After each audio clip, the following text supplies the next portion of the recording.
It is time.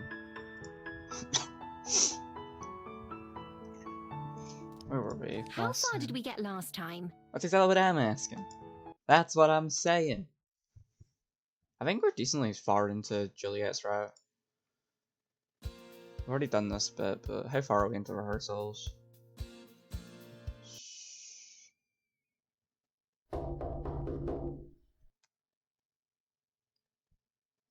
What are... Silver shows up. Why not come outside? I would speak with you. Actually, yeah, this is... I don't remember how far we are in this. Silver shows up. Tells us more about the magic. It tells me the truth of things. Tells us about Of her magic. To my eyes, the betrayal and the heart. This you should know all, and yet. What? The color, it's different with humans and most others. Tell us about her injury and her backstory, and then she fucks off. Pressure.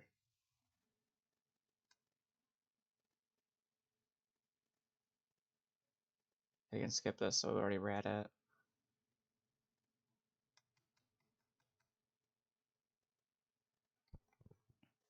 Apparently we cannot skip this. See, I'm pretty sure. I don't remember if it's now or later that what's her face steals the thing.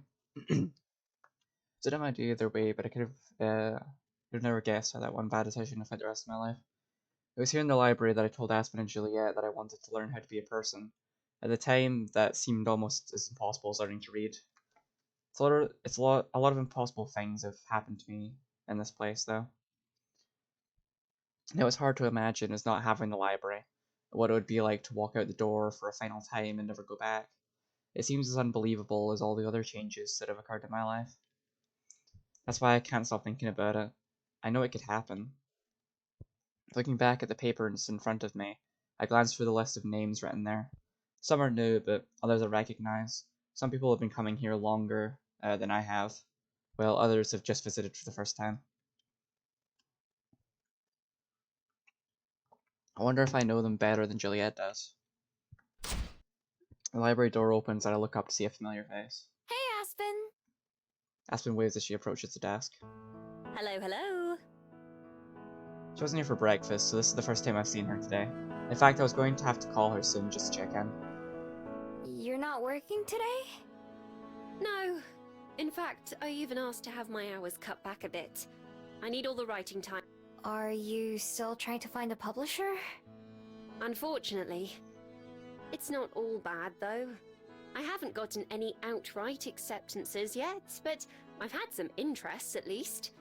One editor gave me suggestions for how I could make my manuscript stand out more, so I've been furiously making revisions. I finally told my boss that I'd have to decline running the new store. I simply don't have the time for it right now. Oh shit. Oh, that's too bad. I'm glad your writing's going okay, though. Well, that's different from the other route. Me too. Regina was also understanding.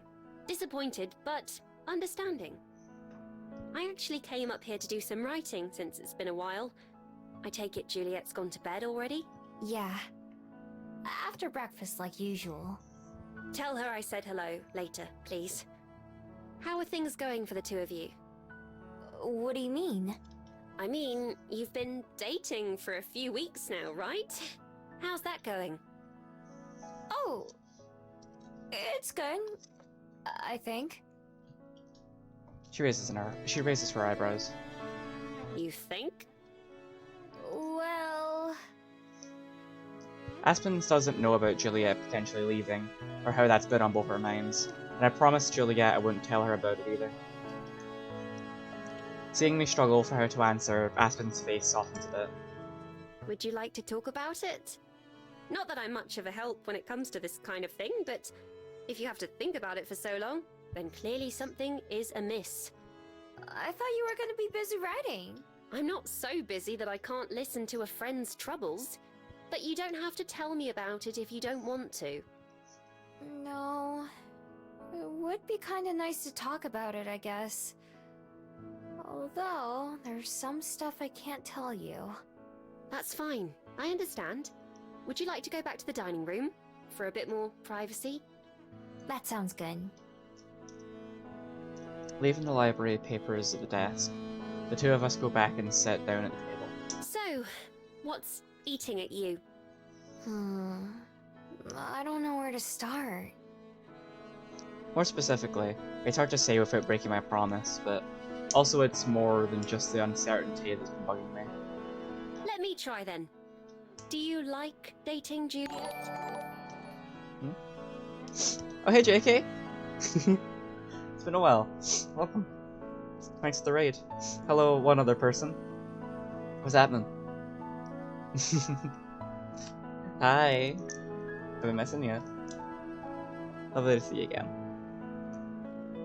Sorry I missed your stream. I was out for dinner, and then I got caught up binging My Hero. That's beyond the point.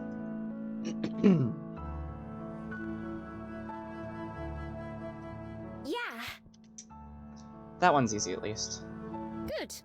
And I hope you don't mind me asking, do you think she likes dating you? I'm pretty sure she does. She says so, at least. We hug and kiss each other a lot, and spend time together when we can. What do the two of you do together? We go on walks sometimes. I even got her to hang out with me as a bat for a while, too. That sounds nice. What else? We still have breakfast pretty much every day, and sometimes I sit with her while she works, and I read a book or something. That's good too. Although you already did those before you started dating, right? Yeah, that stuff hasn't changed too much. Is there anything else you'd like to do together? Do you ever go on any actual dates? To the movies, or out to dinner, or anything like that? Nah, we stay at home most of the time. Aspen pushes her glasses up with one finger, wrinkling her nose like she's studying something. I think I'm beginning to see the problem. You are? I mean, I'm hardly an expert when it comes to matters of the heart. I've just read a lot of books about it. But it sounds pretty clear that you're wanting something more out of this relationship, right? Something more? Like what? I don't know. That's up to you. Affection, attention, reassurance, whatever. But if you have to think about if things are going well, or if Juliet feels the same way as you, then that sounds like something's missing. Something in Aspen's words does ring true. I really do like what I have with Juliet, but sometimes it feels like we're just friends. I guess you might be right. I don't really know what's normal, though. Or what I should expect. I don't think she does either. I'm not sure there is such a thing as normal. I just think that whatever you have should make you feel more confident and satisfied, not less. That's simply common sense. Yeah, Aspen's a cutie. I've been through her entire route already. I'm doing the cute vampire girls route. If you end up sticking around till you see her, just wait. She's mwah. Yeah, maybe. Have you expressed any of this to her? Nah. There's a lot of other stuff on her mind. Besides, like you said, I don't even really know what else it is that I want. I think you do, even if you aren't aware of it. Huh? I mean, listen to yourself. You want to feel more secure in your relationship, right? That's a perfectly normal thing to want, too. I'm sure she does have a lot in her mind. She's Juliet. But I should think that her girlfriend's well-being would be near the top of her priority list. Dating someone is supposed to be about give and take. Even I know that much. What do you think I should do then? Everything you're saying makes sense, but... No buts. I just think you should talk to her. Whatever secrets you two have going on in the background, I'm sure they don't change the simple facts. And the fact is that if things are going to work out for the two of you, then she's going to have to put in effort as well. I'm sure she couldn't disagree with that. I guess you have a point.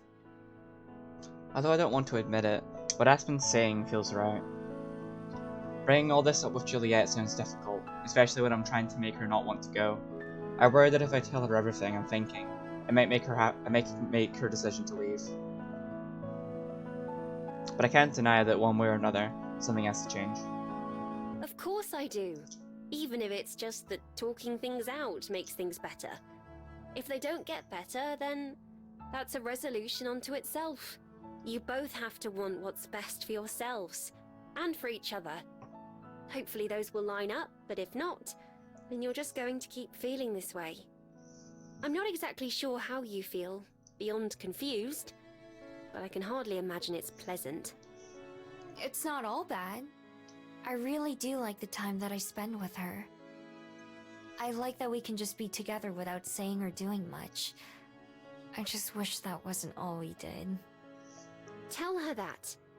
If there's one thing I know for sure about Juliet, it's that she's good at listening. It's up to her to learn how to respond. Yeah, you're right. It feels kind of scary, but it shouldn't, right? I think it's normal. After all, you've only been together a short time. But if you're in love, if it's meant to be, then you shouldn't be afraid to be open with her about your feelings. That's the only way either of you can grow. I do like this about Please Be Happy specifically. It's a lot more slice of life than the other Yuri stuff I've read. So there's no dramatic, oh, but I can't tell her how I feel, so I'm gonna drag it out and not talk to her about it until there's a dramatic reveal later on. Because when there's something's wrong to just talk about it like a person, like people. It's great. That makes sense. Makes it less dramatic, but it's also a lot cozier and more realistic for what the thing's going for. You sure do have a lot of good advice for someone who's not an expert.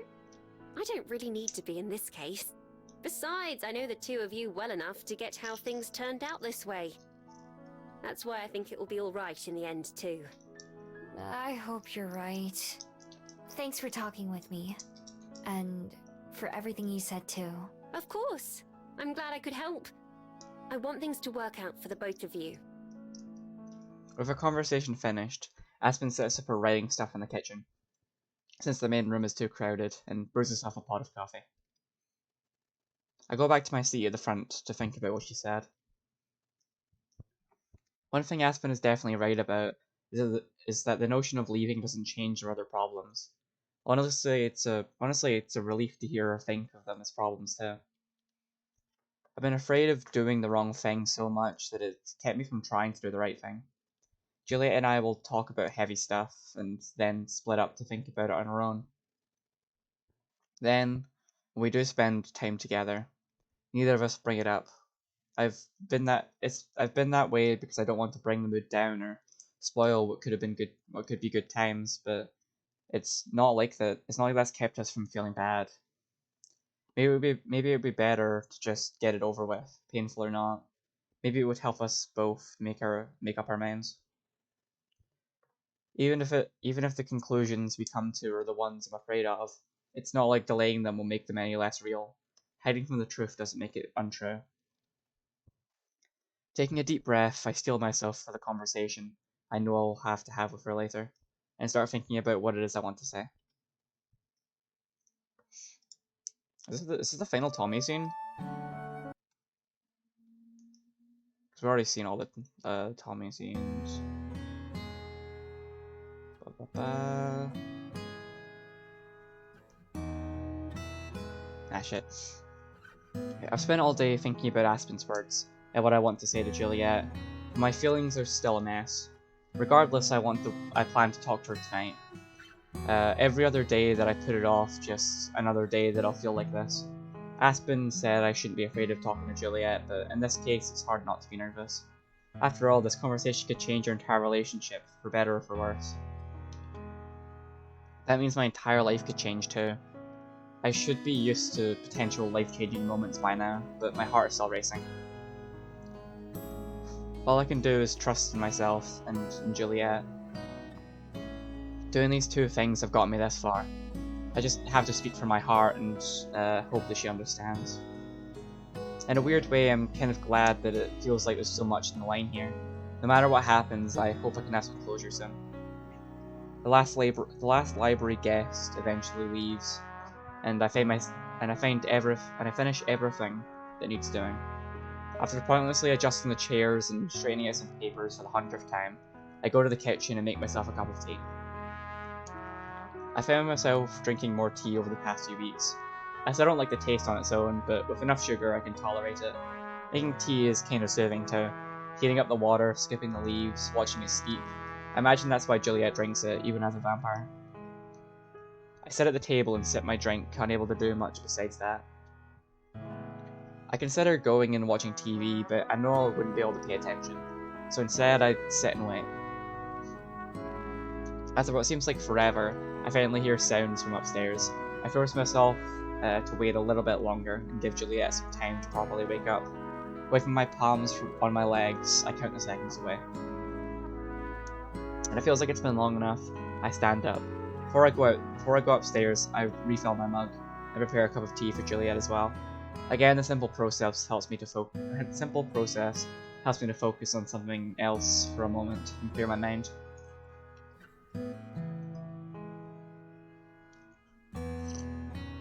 Yeah, we need more awesome games. A lot of the Yuri stuff I've been playing is really wholesome, so it's so cute. And apparently this game only has good endings, which after I played fucking Heart of the Woods and that game tore my heart out, I definitely need it. So I'm never gonna recover from that shit. Once both cups are ready, I take them and go upstairs. I pause outside Juliet's study, listening for just a second to make sure I'm not interrupting anything. I don't hear anyone else with her, so I knock. Come in. I step inside. Good evening, Miho. I was just about to come down and see you. Hey, I made you some tea. I pass her one of the mugs, which she accepts with a smile. Thank you. That's very thoughtful. I just nod, taking a seat without being offered. Can we talk? Juliet stiffens, probably at my words as well as my actions. This is the only way I can do it, though. It's this or freak out. Of course. There's a little shake in her voice too that makes me feel a bit better somehow. She doesn't say anything else. Juliet pushes her chair out from behind the desk and sits down close to me, but not touching me. It's not too different from a couple of weeks ago when we sat here and she told me about the underworld and asked me to go with her. I wonder if she has an idea of what it is I want to talk about. I'd be surprised if not. To give myself one last second of preparation, I take a long drink of tea, centering myself around the warmth and the aroma. Then I set the mug down on the desk. I force myself to make eye contact with her, even as my mind wants to look away. Aspen came by the library this morning to do some writing. She said she decided not to take that job at the New Bell House.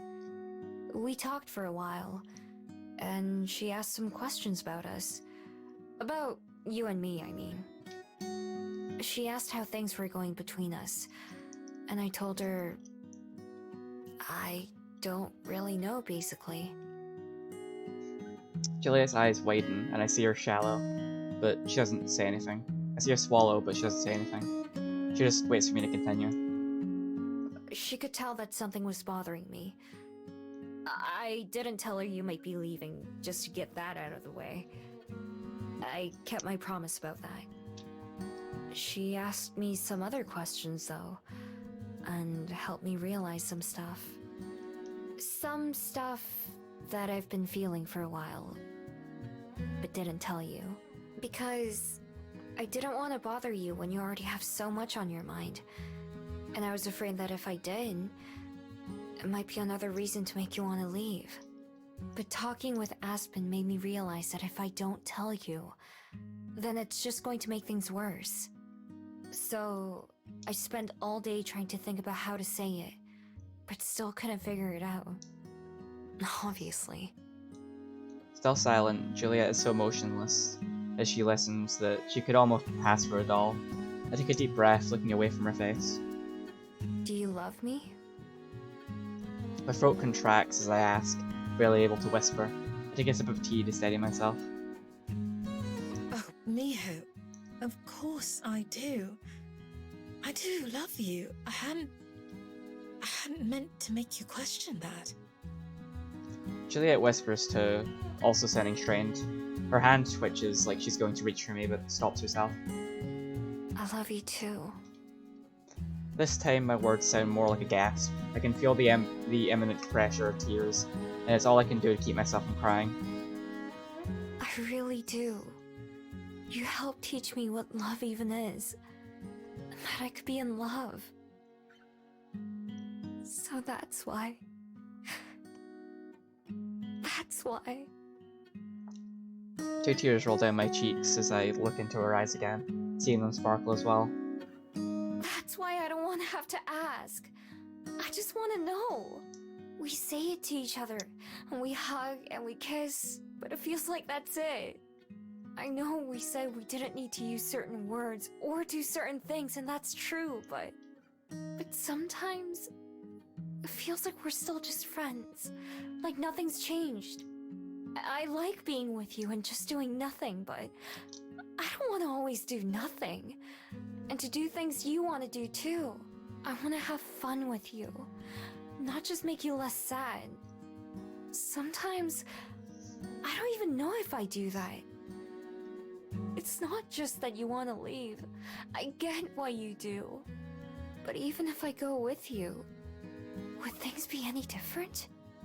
Or would we still be like this? Because I don't want to keep wondering. I know we haven't been together for very long, but I don't want to keep feeling like you're only with me because I asked, or for my sake. You're always doing things for other people. I love that about you. But I couldn't take it if this was one of those things. Right now, that's how it seems sometimes. The babies. Oh, I want to hug them. Somehow I manage to stifle my tears and keep from breaking down entirely. I breathe out deeply, letting my words linger in the air between us. I feel strangely serene, the tempest of anxiety that buffeted me all day getting calmer. I've said what was on my mind, and so now there's no taking it back. No matter what happens now. No matter what Juliet says, at least I was honest. Next to me, Juliet buries her face in her hands. Her shoulders shake and I can hear her trying to get herself under control. It feels weird for us to be in these positions. Usually it's the other way around. I slide to the floor and scoot closer, wrapping my arms around her and putting my head against Juliet's side. It's an awkward position and it's not very comfortable, but it's all I can manage right now. Even while she continues to cry, I feel her place one hand on top of my head, stroking my hair gently as she vents her feelings. I focus on that sensation and the rise and fall of her chest with every breath, while I wait for her to be able to respond.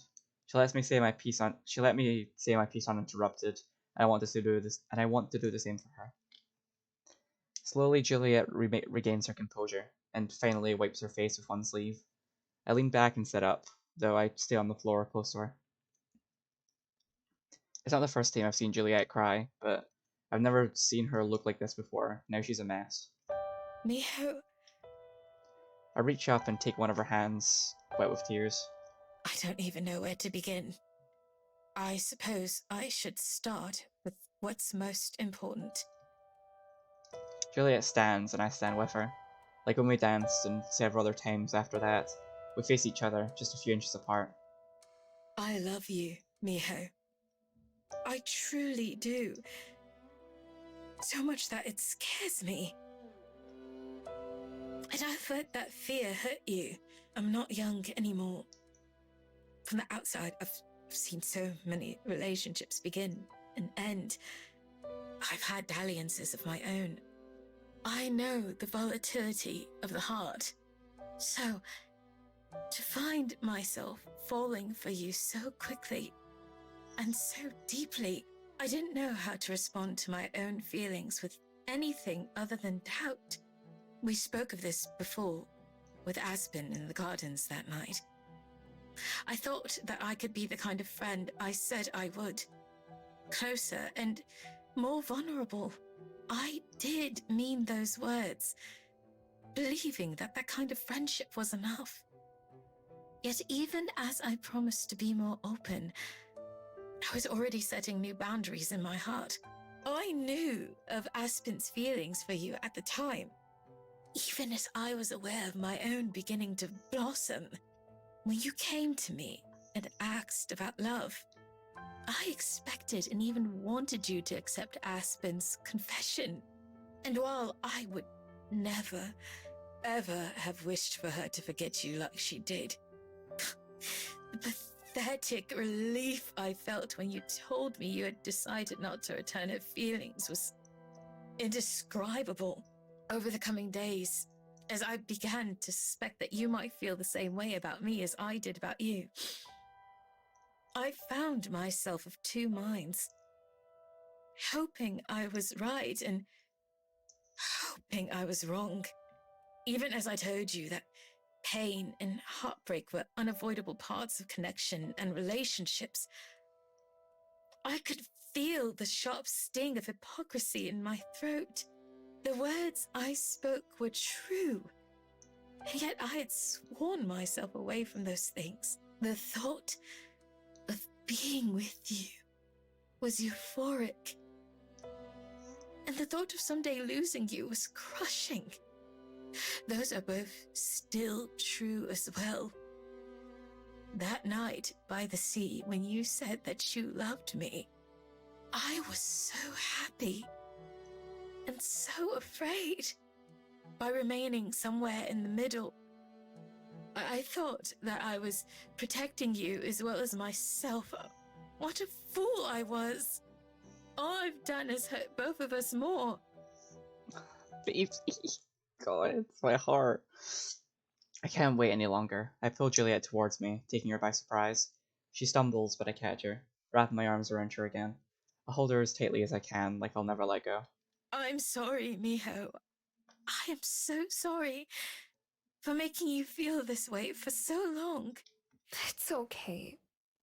Really. I wouldn't have said all this if I didn't want to make things work. Thank you. I'll do better from now on. I promise. I really promise this time. Juliet's lips finds mine and we kiss like it's the first time. In a way, maybe it is. I know things can't be fixed with just one conversation. It's the start, not the end. But it's the start of something exciting. Just like when we first shared our feelings with each other. Whatever awaits us in the future, whether it's good or bad or somewhere in between, I'm looking forward to facing it as long as it's with Juliet.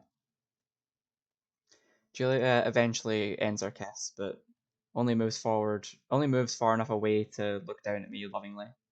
Her face is still streaked with tears, and her hair is a disheveled mess. But somehow I don't think she's ever looked more beautiful to me. I love you, Miho.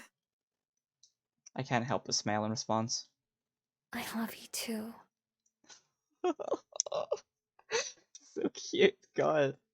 I don't doubt her words at all.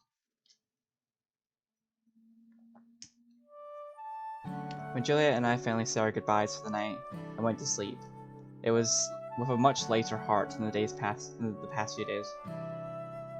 Before we split up, I asked her to show me how to get to the nature preserve where her friends took the bird, and she walked me through how to reach the shuttle that will take me there. Oh yeah, shit, we're nearly at the end of her route. Because when we get to the nature preserve, that's the start of the last act, where we decide what ending we're going for.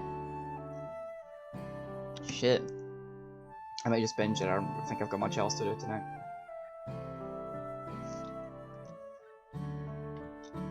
I need something to pass the time before she wakes up. I want to see how the bird is doing, so it seems like the perfect place to visit. Right, we've already seen this scene, I believe. Nope, we can't skip it, apparently not. In the morning, after I get up and out of bed, I have a quick breakfast of my own since I slept in. Then, once I'm ready, I make the short walk to the stop where I can get on the shuttle and ride the rest of the way there. The driver takes us in the direction of the Bell House and Aspen's apartment. I walked down these roads so many times that it feels strange to see them rush by out the window, like in fast forwarding for a TV show. At some point, we take a turn that I've never taken before, and soon we're going through areas that are new to me. I watch them go by, not paying enough attention to commit them to memory. Eventually, I stop and disembark. Okay, we have seen this stuff. And this is where... I'm not sure if this is this decision or the next one, but I know this is how we decide our route. We did the comfort ending last time, where Miho decides to embrace her human side. So let's go the wild ending for Juliet's. I miss traveling to new places. It's been a while since I've been anywhere that felt this way. I like having a home, but I miss seeing new places too.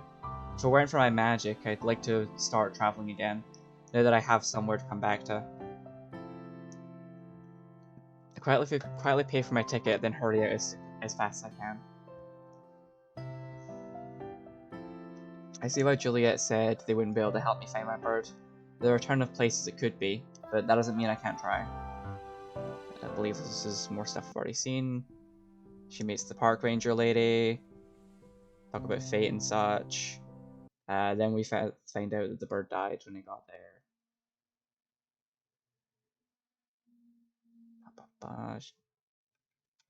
No. I spent a few hours wandering around the preserve and never run out of things to see. There are birds, lizards, and all kinds of other creatures, plus a forest that kinda reminds me of Korea. The calm beauty of it all helps me feel better after hearing about the bird. At least it got to spend its last few days in a place as gorgeous as this. After a while, I leave the park and wait for the shuttle to take me back where I came from, and then walk the rest of the way to the library.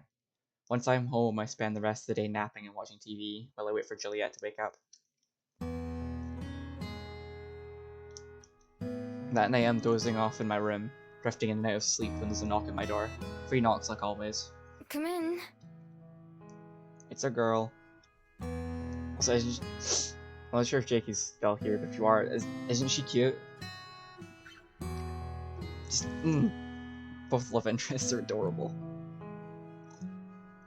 I'd originally planned to go with Juliet and her route first, but I like Aspen more. Like in the early game, I liked Aspen more because Juliet never really drops the persona. Like she's just way too nice. It's just Aspen wears her heart a lot more on her sleeve. So she's a lot more easy to like. The door swings open and Juliet stands there. I leap to my feet, sleepiness disappearing in an instant. Good evening, Miho. Hey. She welcomed me into her arms with a hug and a kiss. I'm sure last night's conversation is still front and center in her mind. The 2 of us go downstairs and Juliet starts preparing tea, setting a mug at both our spots at the table. How was your visit to the nature preserve? It was really nice. I had no idea there was a place like that in Wellington. All those trees. It was even more impressive than the gardens or Mount Victoria. I'm glad you enjoyed yourself. Were you able to find your bird? Well, kinda. I found Amaya at least. She told me that the bird passed away. Oh no, Miho. I'm so sorry. It's okay. I know they did all they could to help it. All of us did. I think I'll go back sometime. Just to look around. I feel like I could spend days there and still find new things. I'd like to go with you sometime. It's been years since I've gone to visit myself. That sounds great. I'd love to see it with you. With a smile, Juliet pours us both some tea and sits down. Dumps sugar into mine while she leaves hers untouched. It's a date then. I was also wondering if you might accompany me somewhere tonight as well. Oh, sure. Where did you want to go? Well, as I'm sure you know, tomorrow is Halloween. It was always Cosette's favorite holiday. It's also a day to honor the dead. Since things like vampires actually exist, is Dracula offensive? I feel like that'd be offensive. Every year at midnight, I go to lay flowers at her grave. I reach across the table, offering my hand, which Juliet takes. Of course I'll go. Thank you. I thought perhaps we could leave some flowers for Zhongying as well. Only if you want to, of course. I'd like that. I'm sure they loved flowers. I know I do. I'm sure they'd be grateful to receive them. Some human traditions and rituals still seem foreign to me, and not something I'd think about doing myself.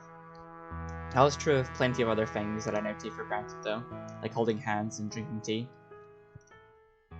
Once we both drained our cups, we headed out into the night together, beginning the walk to the cemetery. Along the way, Juliet guides us to a patch of wildflowers where she picks some to leave for Cosette. The ones which she chooses have white petals and purple ones. I pick a handful that are dark blue, that remind me of the clothes Zhongyan was wearing when I first met them. Like usual, we're practically the only ones out this late. We pass by houses with the lights off and curtains drawn, and shops that are too dark to see into. I used to be more comfortable in the night time, where I felt invisible and secure, though I don't feel the need to be hidden just to be safe anymore. I still enjoy the quiet calmness it provides, sort of like the nature preserve earlier. We reach the cemetery and Juliet leads the way down several trails and through the trees. I remember which grave is Cosette's, even though it doesn't look much different from the others. Juliet and I both came to a stop at the same time, pausing in front of the simple memorial. She stoops down and wipes some dust away from the nameplate and leaves the bundle of flowers that she chose. They're wrapped with a small ribbon that she brought with her and held in place by a small rock. Then she sits back to stand beside me. I don't say anything, but silently take her hand. She squeezes tight. Last time we were here, I ran away as the reality of death and human mortality hit me. Now knowing what I do and having accepted it, I can appreciate Juliet's loss so much more. So much love and so much of her life was buried just a few feet beneath us, with only a small stone to represent it all. Juliet clears her throat and, still facing Cosette's grave, begins to speak. Even now, so many years after Cosette passed away, it still surprises me sometimes that she's gone. When I wake up, I half expect to hear her laughter from the hallway, or see her reading in the library, or find her shoes by the back door. By holding on to these little memories, these little pains, I thought I could keep her alive in my heart. There's no one else left to remember her. The way her laugh sounded, the books she enjoyed, the clothes she preferred. So I clung to those memories, for fear that they would cease to exist if I didn't. I've told you, Miho, how I've tried to live to honor Cosette, by doing my part to create the kind of world she dreamed about living in. A world of kindness and hope. Believe it or not, that was easy. Any pain or trouble was acceptable so long as it took me closer to that goal. Until one day, it wasn't. At the time, I thought that helping you was just another step down the path I had chosen for myself. But as time went on, and you blossomed and learned to live, it made me realize that I had reached a dead end. I had spent so long striving for this new world that I forgot to appreciate the one around me. And when I realized that, I felt trapped. Were I to stray from my path, I didn't know where it would take me. My world wasn't there anymore. Not just Cosette. Not just the people we knew. Technology improved. People's lives improved. And everything moved forward. Everything but me. All I could think to do was run away. As I always have when faced with a difficult problem. Whether throwing myself off of the world or refusing to face a life without my daughter. The only direction I've ever been able to move is backwards. Last night, when you told me that you wanted to do the things I'd like to do, for me to take the lead more often, being with you is the first thing I've wanted for myself in a long, long time. To the point where I'm not even sure how to do that. Finally, Juliet faces me. Just like last night, just like in the library, just like so many other times before. Can you show me? Can you show me how to move forward? I gently take both of Juliet's hands and guide them to my heart, holding them close against me. I can feel every beat and know that she can too. We can figure it out together. You already helped me with that after all. After I found out Jungin was dead, I felt the same way. Like I didn't know what else to do with my life, or with myself. If you think about it, by searching for them for so long, I'd been doing the same thing you were all this time. But it was because of you and Aspen that I decided to stay in Wellington. The two of you showed me how to keep going, even when I didn't know where to go. And how just because they aren't around anymore, that doesn't change what they did for me. I wouldn't be here talking to you if it wasn't for them. So I'll always be grateful for that, even though they've been gone for so long. I turn to look at Cosette's grave behind us. It would be fair to say she's changed my life too, indirectly. It's the same thing with you and Cosette. She made your life great, and I'm sure you made hers great too. I didn't know her, but from everything you've told me about her, I'm sure she wouldn't want you to hurt or feel sad about her all the time. I'm sure she would have wanted you to smile when you think of her, and to find lots of other reasons to smile too. Juliet also studies the moonlit grave. I wonder if she's picturing Cosette in person, or if she just sees the stone for what it is. After a long time, she nods. Yes. Yes, I do believe you're right. I'll never stop loving her, or missing her. She lived a wonderful life, and died a peaceful death. She'll remain at peace forevermore. But I'm still alive. And it's time that I acted like it. Can make a new life for ourselves here. One step at a time. Together. Right. Together. You're not alone anymore. Neither of us are. I just have one question though. You said here. Does that mean that you'll stay? Yes. Maybe someday we'll go. But I want it to be because both of us want to. Not just me. Aww. There's plenty of time for that in the future. Right now, I think I'd like to learn to enjoy Wellington again. To see it the way you do. Fresh and exciting. I'd like that too. Relief washes over me like a wave. I was prepared to go with her, if it was really what she wanted, but I'd much rather stay here for a while longer. After tonight, it feels like I can finally relax, without worry following me around. Juliet and I are still together. We're not going anywhere. Whatever happens next, I'm sure we'll be able to handle it, because we have each other. I let go of Juliet so I can step forward and place the flowers that I brought for Zhongyan on the ground beside Cosette's grave. They're a little smushed, but I'm sure that's alright. I don't think they'd mind. Almost immediately, a light breeze picks up and scatters the bundle lightly to the winds. I think that's alright too. I'll never forget about Zhongyan either. No matter how far I go and how many people I meet, they'll always be special to me. They set me on my own path, the one that I walked for decades. If I could somehow tell them about everything I've seen and done since then, and about the new adventures that I'm sure to have with Juliet, I think they'd be just as excited for me as I am. I'm sad I never got to thank them properly, but just like Cosette and Juliet, I think that living my life to its fullest is the best way I can do that. Juliet and I stay quiet for a little bit longer, both reflecting on everything. Finally, she puts her arm around me and gestures with her hand in the direction that we came from. Well, shall we be getting back to the library? I imagine you could use some rest before tomorrow evening's activities. Sounds good to me. I'm ready to go if you are. Juliet turns to give one last look at the grave. The flowers she placed shake in the breeze, while mine are spread further and further. She smiles at me. Yes. I think I'm ready.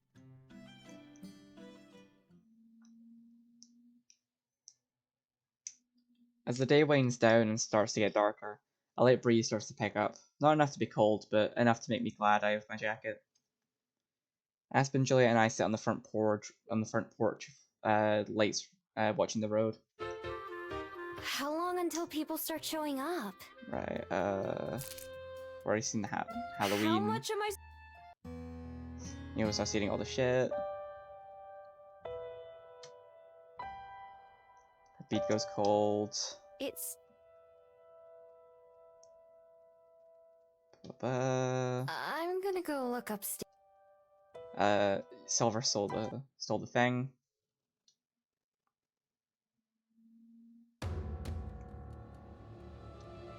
Silver stole the piece of paper.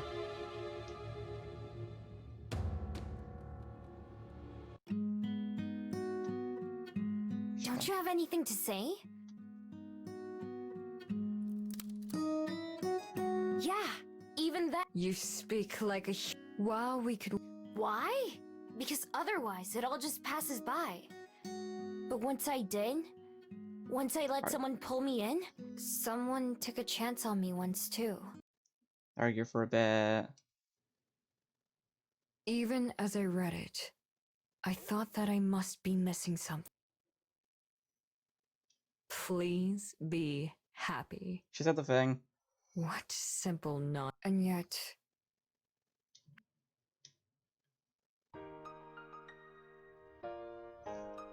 I would call you a liar. You've made a fool of me without even trying. I thought your glow was the result of those words. Whatever it is you feel, it's something you've learned on your own, isn't it? Character development from Silver.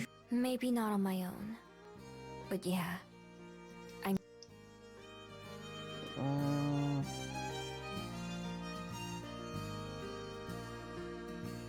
Your path is different than mine. We may have more in common than I once thought, but I still cannot follow behind you, though I can understand. And I understand That's some character development. Although, wait, soon. I'm sure she leaves no matter what ending you You're get. disappointed. I am. So off she goes. Chapter 5. Is that the final chapter?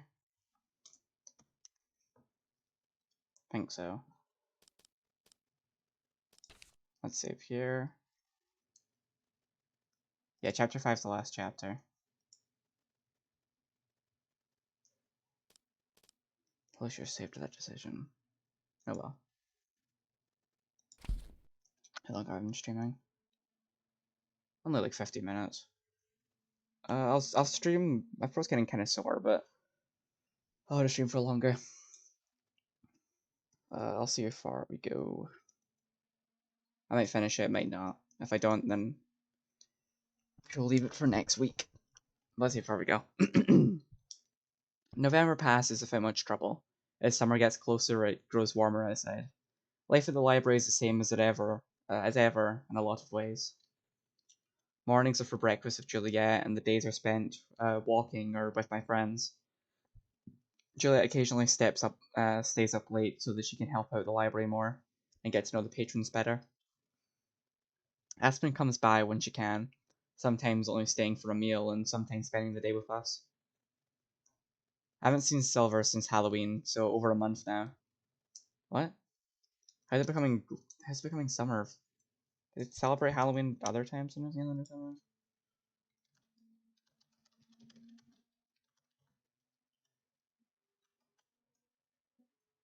Now they celebrate at the same time everyone does. Weird. Maybe it's something to do with the lore. Who knows? I haven't seen Silver since Halloween, so over a month by now, but I'm sure she's still out there somewhere. And the evenings that have changed the most. It's the evenings that have changed the most for Juliet and me. We spend more time together and not just at home. True to our word, we go out for walks more often, or out to dinner, or to other fun places too. We still spend plenty of quiet time with each other too, of course. The days are getting longer and longer, which means more sunlight for her to avoid. The whole month goes by like that, and so does the start of December. Before I know it, we're just a couple of weeks away from the end of the year. Look out the window to the nearly empty shuttle as it takes Juliet and I out of Wellington. She sits beside me, reading quietly. The view outside is new to me, and watching the busy city streets gradually turn into a nature-lined highway keeps me entertained. I'm glad for the sights because we'll be travelling for a couple hours. It's a long way to the edge of the world. Around the time it becomes too dark for me to see very well is when Juliet tucks a bookmark into her novel and closes it, peering out into the night beside me. It's not too much longer, I think. I don't remember for sure, though. It's alright. I'm having a good time. I don't mind long rides when I'm not stowing away in a cabinet or something. That was how you first came to Wellington, right? Yup. Although, I think I had about as much legroom as the other passengers did that time. This bus is pretty comfy, though. Indeed. I'm glad it runs through the night. The last time I made this journey, I flew. As a bat? Yes, it's been that long. I'm not sure I could run that far, even as a fox. Most people walked back then, which could take several days. I much prefer how it is now. Me too. Even though it's my first time. There are a handful of others on board the bus with us, most of them with bags or their belongings close by. We're probably the only ones who plan to return to Wellington tonight. We take a few other stops along the way and someone gets off at each of them, until it's just the two of us and the driver who remain. Going all the way to the edge? Yes. We won't be descending, though. Been a while since I've gone that far. You're heading back after, then? We intend to. I'm saying goodbye to a friend. Will there still be shuttles operating in a couple hours? I'll wait for you. Otherwise, you could be sitting around all night. Thank you. I appreciate it. W bus driver. They don't get paid enough to deal with all the shit they have to put up with. Sure. We'll be there before too long. The further we go, the narrower the roads start to become again. The trees and foliage also thin until they practically disappear. Finally, the shuttle pulls into a small unpaved lot. Juliet leaves her book on the seat and the two of us disembark. There under the moonlight, I get my first look at the overworld's edge. A metal fence runs along the abyss, seeming to stretch forever in either direction. It's similar to the one at the top of Mount Victoria, but much taller. Out beyond the fence is the open air and nothing else. Just pure, endless nothingness. More stars than I've ever seen in my life decorate the sky. It's windier here than it is at the city, windy enough to be loud. A short footpath leads past a small, empty building. Grass covers the area where we are, but fades into dirt and rock not too far away. The path ends at a small entryway that makes the only gap in the fence. It's nicer than the rest of the area, but I can't imagine the lift itself has changed very much since Juliet first arrived here. But they've got a fucking elevator to the underworld. I love that. Shadowy figure stands there waiting for Juliet. Oh shit, are we finally gonna find out what Ezekiel or something looks like? I gently nudge her forward. Take your time. Thank you, dear. I'll try not to be too long. I watch as she strides ahead, feigning with Ezekiel in the shadow of the arch. I knew coming out here that their conversation would be between them alone. I want both of them to be able to say whatever they want to each other without worrying about me eavesdropping. Ah shit, I guess we'll, if I can keep your secrets, we'll never know what he looks like. Besides, I'm more interested in exploring. While the two of them talk, I decide to look around. I head over to the barrier. I sit right at the edge of the void, close enough that I can peer over the side. There's not too much to see though, only stone and darkness. The underworld is far down there, far below, but it's invisible from here. I wonder what the view is like during the day, all the same but with blue sky instead of black. Nowadays, most fables travel between the overworld and underworld so much faster, on so much faster elevators, or use magical means that there are even airships that go up and down between the two. This is the first lift that I've ever heard of, this old and slow. I doubt there are many of them left anymore. Still, it's not a surprise that this is how Juliet's friend would want to return. It probably exists for people like him, who were old enough to remember how things used to be. I've heard that on some of the overworld's other edges, oceans spill over the side like a waterfall, or towns are built on smaller shards of floating stone. It's a little boring here in comparison. I'd like to see the underworld at some point. I'm not sure that I'd want to live there, but maybe I'll change my mind when I go. I'm sure that Juliet and I will visit it together someday. Now that I'm not dreading the thought of leaving Wellington behind, I can appreciate the idea of moving castles and magical forests more than I could before. I walk for a while, following the rail, so that it's impossible to get lost. Turns out things aren't any more exciting further along, though. Just more grass and dirt. Eventually I go back in the direction I came from, and it's not too long before I hear the distant sound of the lift departing. When I get back to the starting point, I find Juliet standing alone as the lift slowly descends. I walk to her side. Ah, there you are. Was wondering where you'd gone.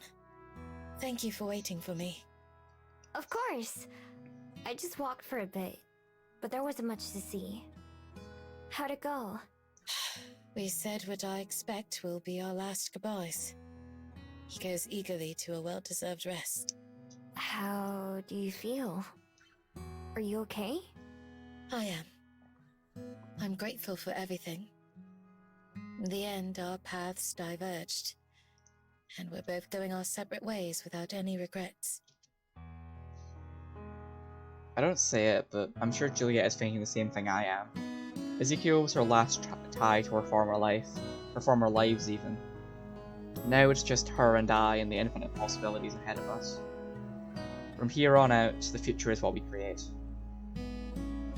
Linking hands together, we look out at the stars together. They twinkle and shine just for us. Can you see the stars from the underworld? Not like this. Not so bright and bold and infinite.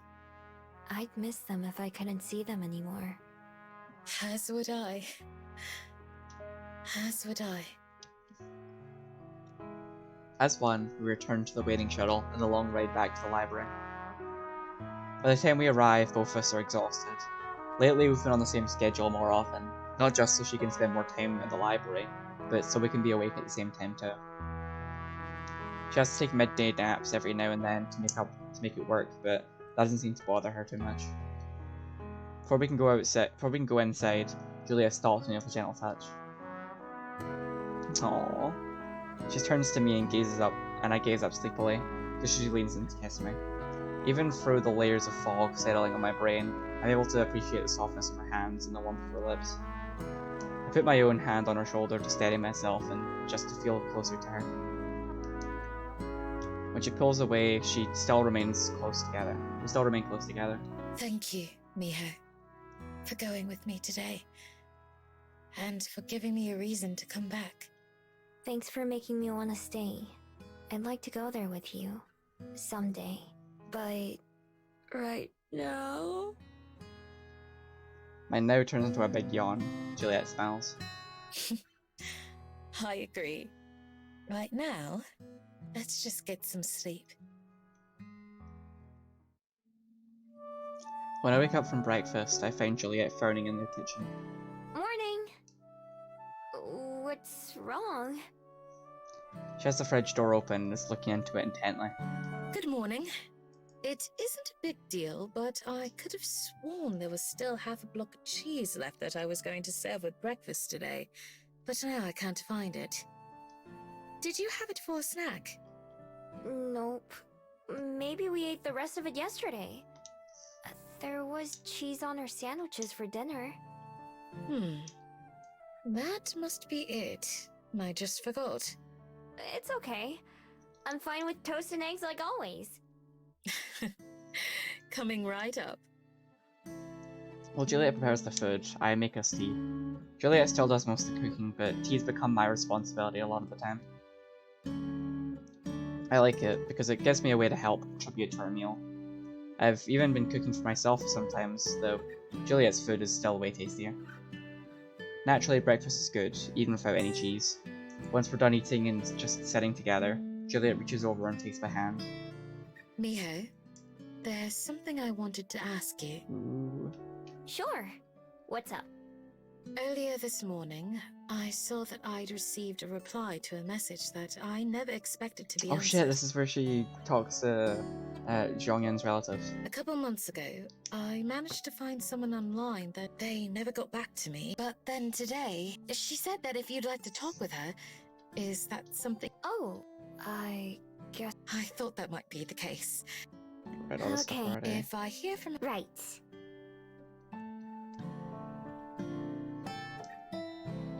Juliet and I both go up to the front and settle down for another day of work.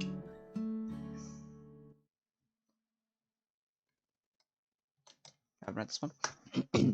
There that night, I found myself laying awake, looking at the ceiling. Juliet's out running some late night errands, so I'm home by myself. Tomorrow I'm going to talk to someone related to Zhongyun. It's kind of hard to believe. Juliet told me around dinner time that she'd heard back from the person she'd emailed and set up a time for us to chat.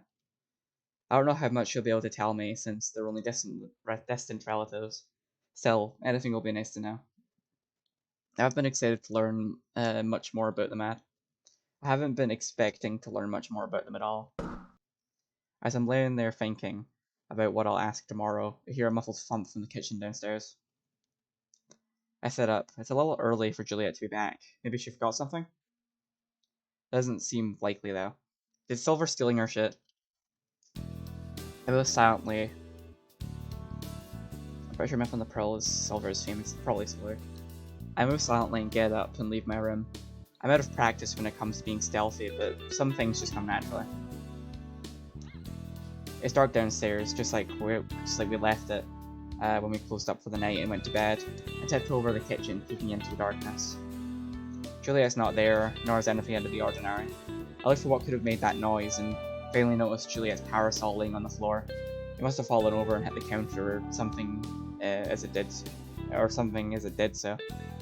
But what made it fall over? Suddenly the door of the fridge swings open on its own. Light shines out, revealing nothing. I pinch myself to make sure I'm not dreaming.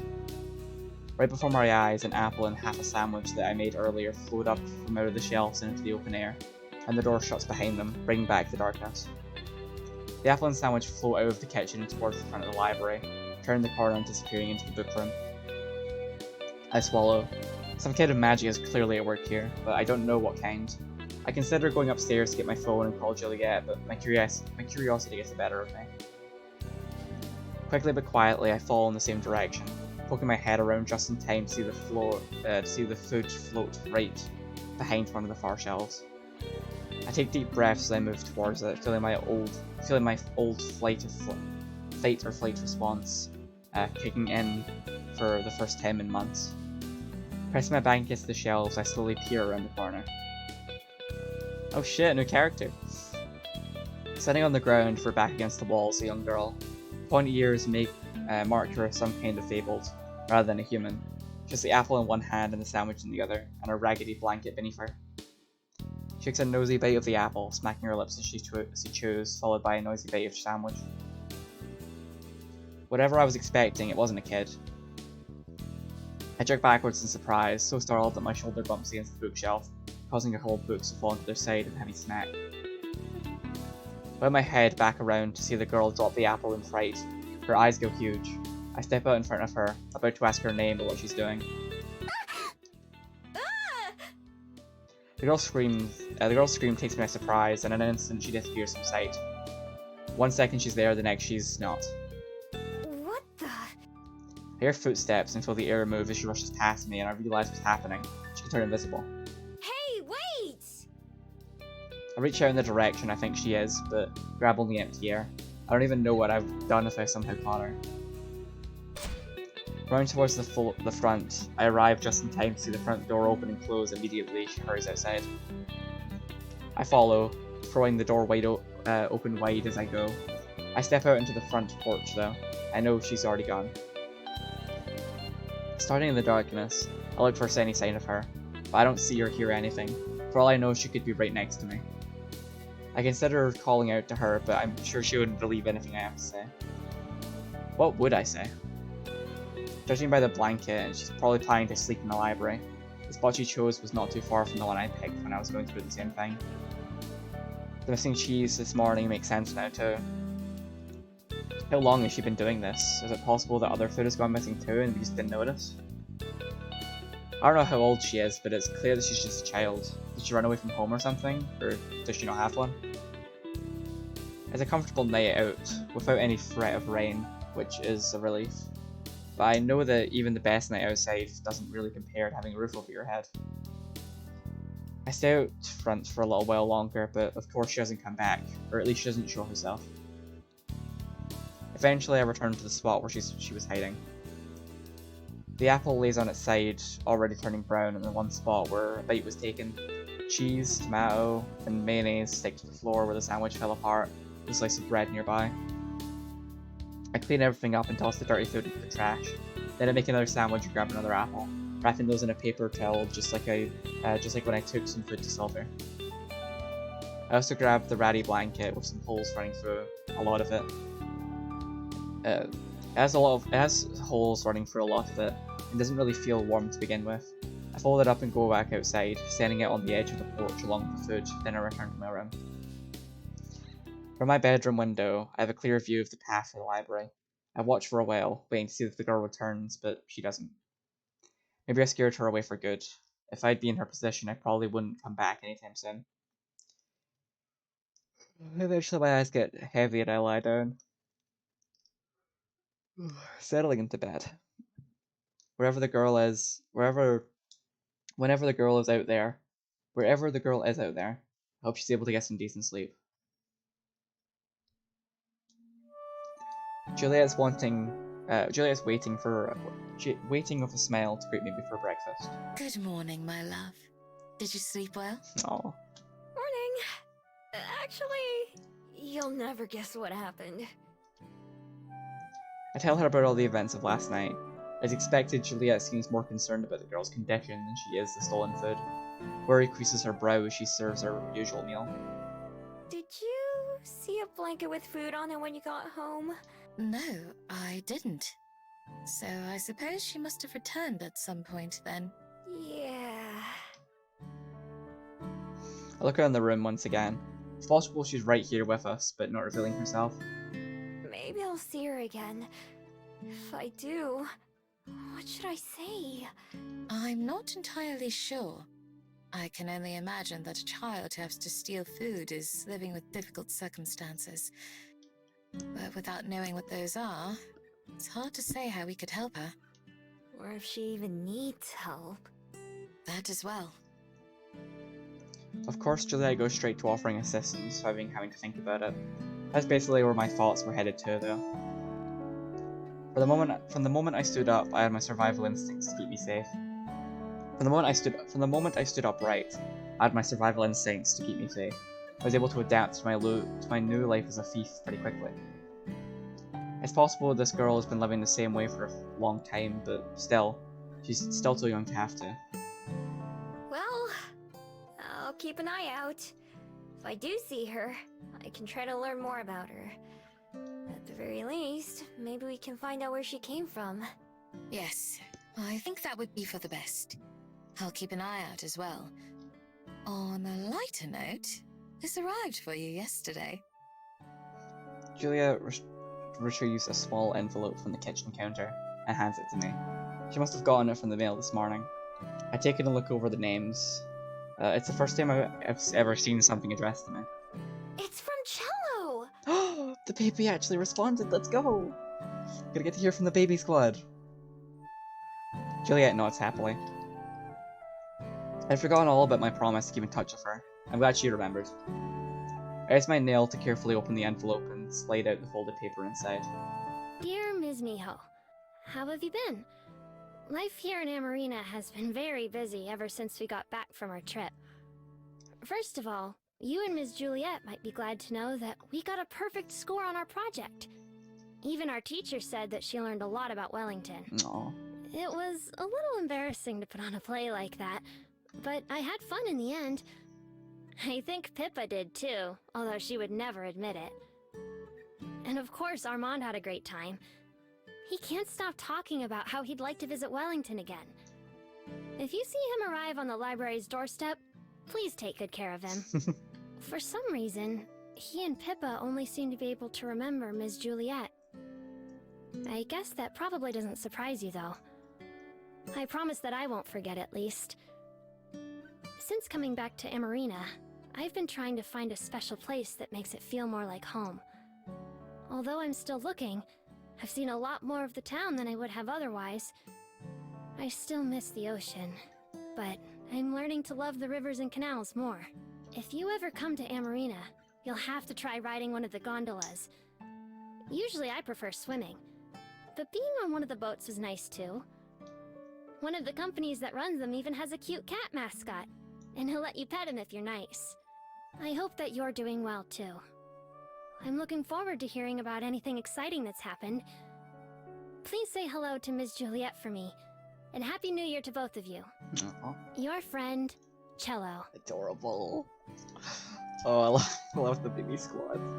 They're so cute. When I finish reading, I put the letter back into its envelope so it won't get damaged. She says she's doing good. They got a good grade on their project. She also wanted me to tell you hello and Happy New Year. That's very sweet of her. I'm glad to hear their play was well received. Me too. She also said she's starting to like the town she lives in more too. Having some time away probably helped give her a bit more perspective. It's nice that she's finally settling in. Put the letter safely in my pocket so it won't get damaged. I'll write her a reply when I can. My foot has gotten a little cold because of all the talking, so read quickly before it gets much later. After that, it's time to start work and the rest of our normal routine. Between my upcoming call this evening and the mystery of the hiding girl, there's a lot on my mind, and I'm sure on Juliet's too. Still, even though the hours pass by slowly, I make it for another day until it's almost time for my call.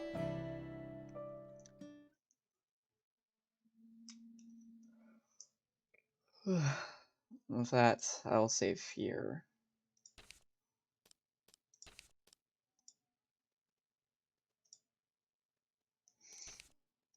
And I'm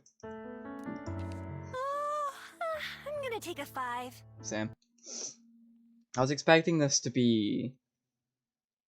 I don't know, I thought I'd be able to get to the ending by next week, but if they're introducing more plots around the little elf girl and stuff, then maybe it'll take a bit longer. But still, we're only a stream or two away from finishing the game. I don't know if I'm going to stream after this. I want to get more of my dev stuff done so I could do more dev streams for writing more for Under the Eclipse. I was hoping to have it done by now. But doing your own self-motivated project and plotting out every plot point of the story takes a while, as it turns out. So, you know, it'll be done when it's done. I'm not sure what I'll stream in the meantime. But I suppose I can cross that bridge when I get there. I've got a mountain of Yuri visual novels. 18 to be exact. And some other visual novels I can stream too. I might do National Park Girls next. Or I might just, I might find something else to stream. Regardless, that's all for today. Hopefully see you all next week. Bye!